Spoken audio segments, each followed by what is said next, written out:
everybody, welcome back to Swan's Japanese Horror Reviews. Today we've got a review that I'm really excited to be talking about. It's a film that comes to us from 1969, so it's my oldest movie that I reviewed so far in the series.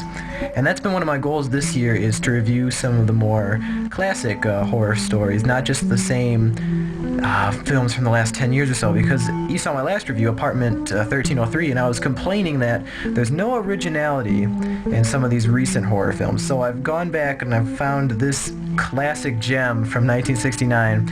It comes to us from Teruo Ishii, and this film is adapted from a number of Edogawa Rampo short stories, and it is The Horrors of Malformed Men.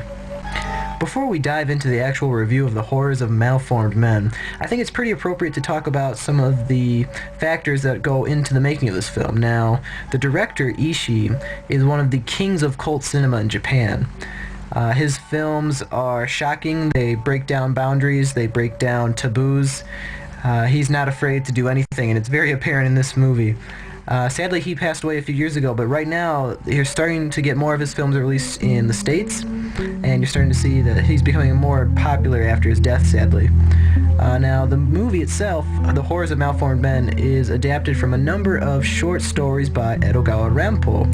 Rampo, in my opinion, and in many others' opinions, is the king of the detective and horror story in Japan. The story of The Horrors of Malformed Men follows one man who comes to an island and is greeted with his father, who is trying to start a utopia of malformed people. And it's a very interesting tale, and it weaves from people posing as other people, detectives, freak experiments, torture. It's really all over the place in this movie. There's a lot of shocking scenes, especially from 1969. One scene in particular that really stuck with me was the crab scene in the cave.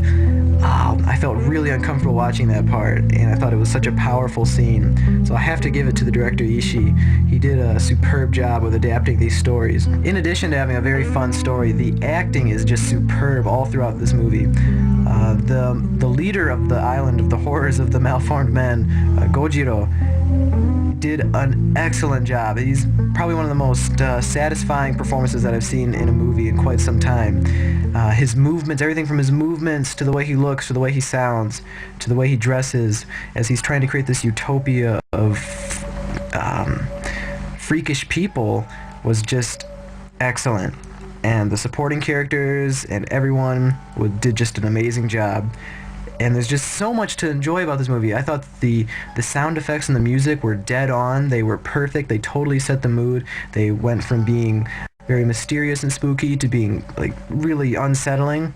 The makeup and special effects for the malformed people, awesome, very memorable. The way that they did it was very, very memorable. It stuck with me after I turned the DVD off.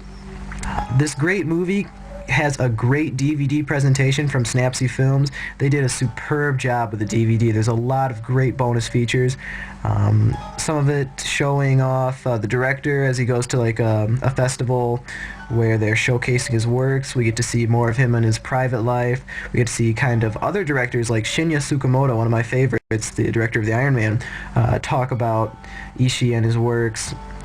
And we get some trailers, we get biographies on Ishii and Edogawa Rampo, poster gallery. So all in all, it was a really, really great DVD. The Horrors of Malformed Men is easily one of the best movies I've seen in quite some time.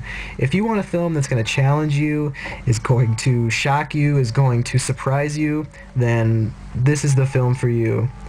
It's not for everybody. Some of the scenes are, I wouldn't say graphic in the sense, but they can be unsettling, and there is quite a lot of nudity in this film. It seems like nearly every female character is either naked or gets naked.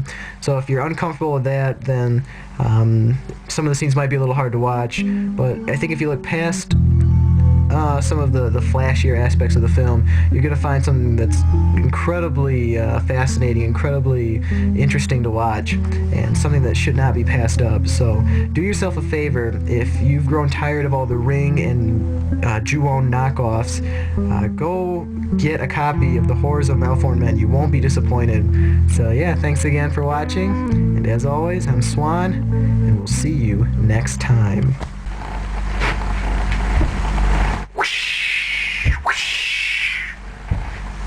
Malformed Man. None of this makes sense unless you've seen the movie. So go see it. Watch it. Horrors of Malformed Men. Get it on DVD.